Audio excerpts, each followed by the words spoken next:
You're watching Newsday. Good to have you. Now, joining us for more on Okonjo-Iweala'S confirmation today is a trade expert and former DG, Nigerian Association of Chambers of Commerce, Industry, Mines and Agriculture, Dr. John ISEMEDE. It's good to have you, Doctor. Okay, I hope you can hear me. I'll just go straight into the question. We had a conversation. Yeah, I can hear you. Perfect. We had a conversation earlier with Dr. Idika Kalu, and he was saying that he felt that for us as a nation to take advantage of Ngozi Okonjo-Iweala'S positioning, we would have to essentially get our house in order internally. So as someone who has had vast experience, I'm just looking at your resume here, export manager of Unilever Group, export manager Cowbell, Dangote Group, and so on. What would you say would be the key aspects we need to sort out for us to position ourselves to take advantage of Ngozi Okonjo-Iweala'S position as at the helm of affairs?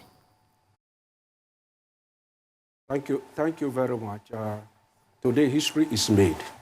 Our greatest economists in this century, we are not talking of Adam Smith or Richard Carter today, we are talking of Madam Ngozi Okonjo-Iweala. Her job, while I was DG of Naccima, she was the Minister of Finance. And that time, you know, foreign direct investment was moving between 5% and 8%. And with her job in Nigeria, Africa, and beyond, the World Bank, today, we are celebrating her. And secondly, when you now say whether it's an advantage, the first thing we have to look at is that we once had a Commonwealth Secretary General. That was even the period when Nigeria had great problems for Chief Emeka Oyonko.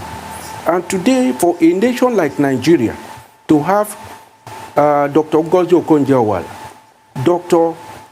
Additional at the ADB, and Professor Orama of Afrezim in Egypt, I think we have no other reason to complain. But a country without a trade policy, a country where foreign policy is not tried to trade, a country where economic diplomacy is still below the carpet, we need to do a lot of work internally. Mrs. Ngozi Okonjo-Iweala is at the WTO, is at the world level, not on the basis of Nigeria. Thank you. All right. It's not a very auspicious time for her to be taking over as the DG of the WTO, but you've got to do what you've got to do. How much of a challenge is this to Ngozi Okonjo-Iweala? Thank you very much. The challenge is enormous. At the global level, it is there because in the past we used to call G20. We once had G12, G7, now it's more or less G2, between China and America. These are the two players. They control about 50% of the world trade. If you look at the sub-Saharan Africa, we control less than what one small country in Europe controls in the area of world trade.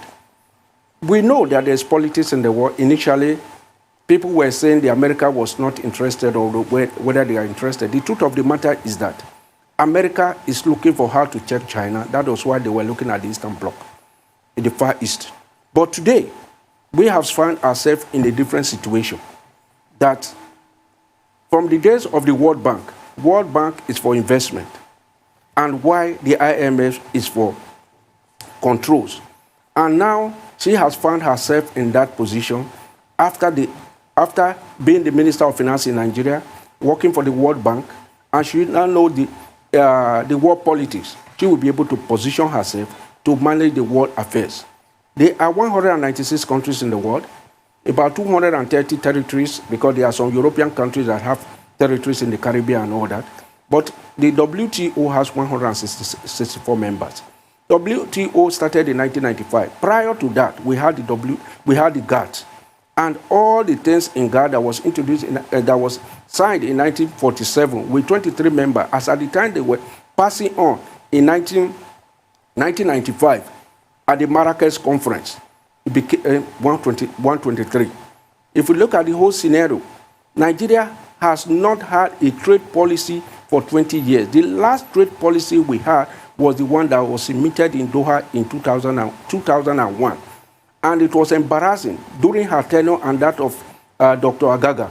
In 2011, a committee was put in place, 11 of us, which we worked 2011, 2012, and on the 3rd of December 2013, Dr. Agagan took that document to Bali in Indonesia. As I'm talking to you, that document is still gathering dust. Dr. Okonjo-Iweala has a very big role to play. And secondly, we have to put our house in order. The greatest problem we had was not external enemy when we were pursuing this position. John ISEMEDE, was fighting side by side, one on the area for Dr. Additional to be in ADB, the other one for Dr. Okonjo-Iweala. And during that period, that was the time Nigeria went to the ridiculous level of closing border against our neighbor. We are talking of trade facilitation. We signed the ECOWAS trade. We are talking of continental free trade. And we have a candidate to take the position of the WTO, which has never happened in the history of mankind. And we were closing border. So we should not blame external enemy on our internal problems. Okay. All right, Dr. ISEMEDE, if you could sit across a table from Dr. Okonjo-Iweala at this moment, how would you advise her on a roadmap? What would you say should do and prioritize as she takes on this job? All right, thank you very much. When you talk of trade, there is no home advantage in trade.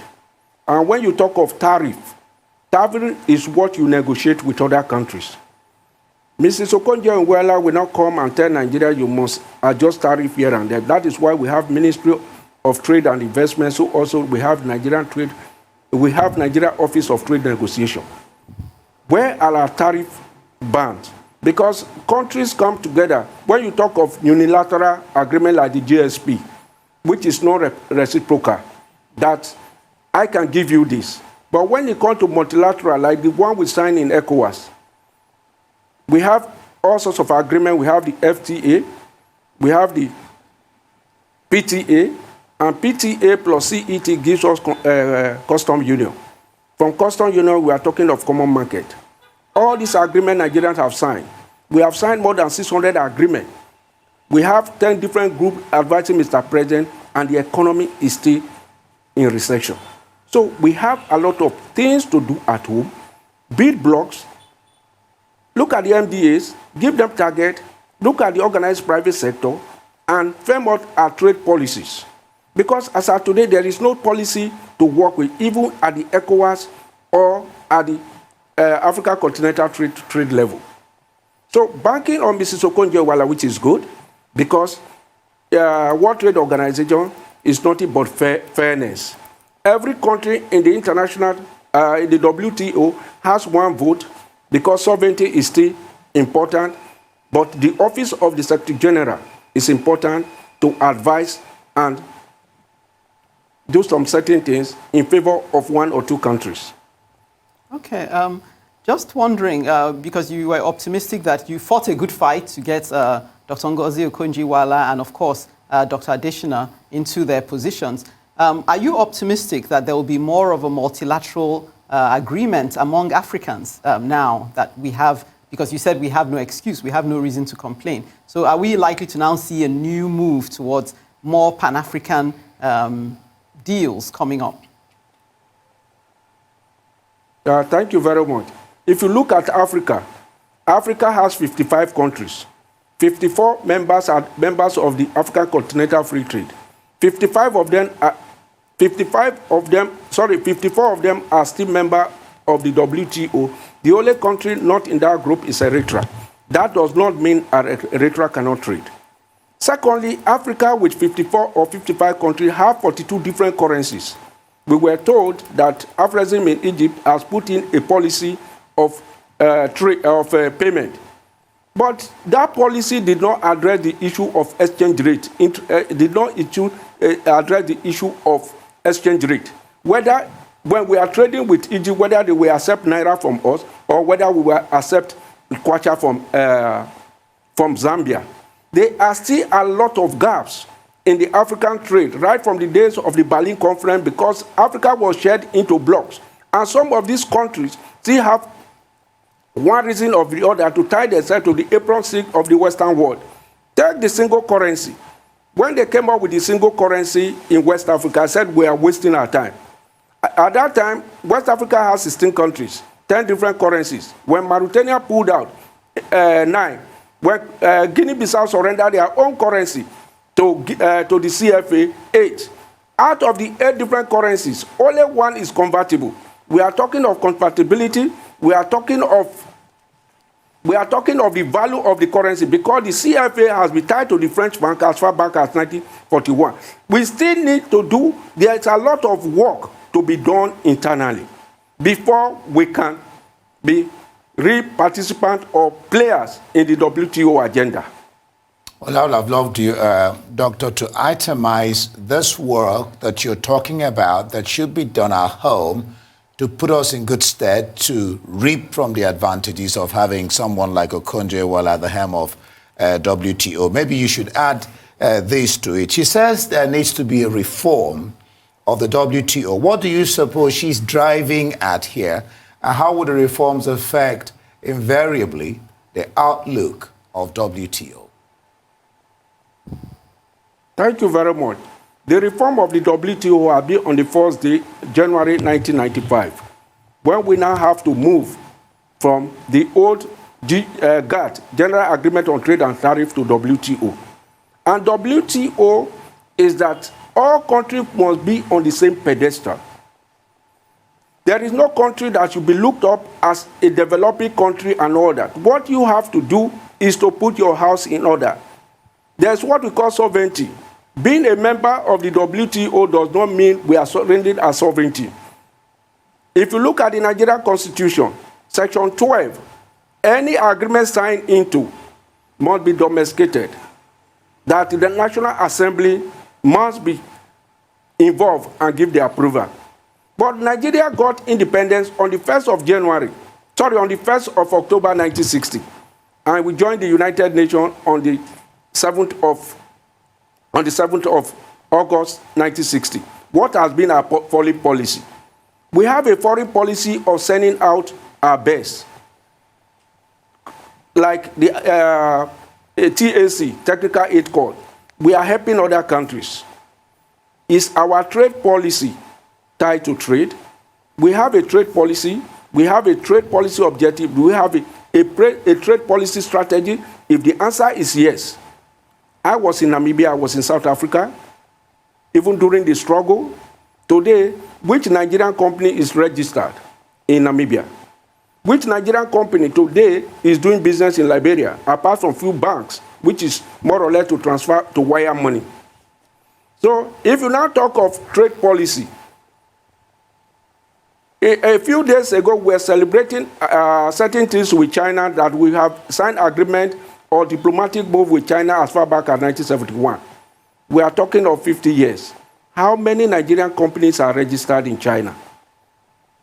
Today, if you go to CAC, there are more than 300 Chinese. And if we are to ask Chinatown and China restaurants and all that, you'll be talking of 500. So the issue of going to sign agreement, and some of these agreements are in private pockets. And when government officials or the private sector travel, they don't come back with technical report to guide investors. We have organized more trade fair than the developed world. And during the trade fair, what do we see? They are imported goods. When are we going to sit down and organize Made in Nigerian fair to know our area of comparative advantage, what we are to add value and compete with the world? A lot to chew on there. Thank you so much. We have more than 30 different... John ISEMEDE. Unfortunately, that's the much we can take at this time, but thank you for coming on Newsday. Much appreciated.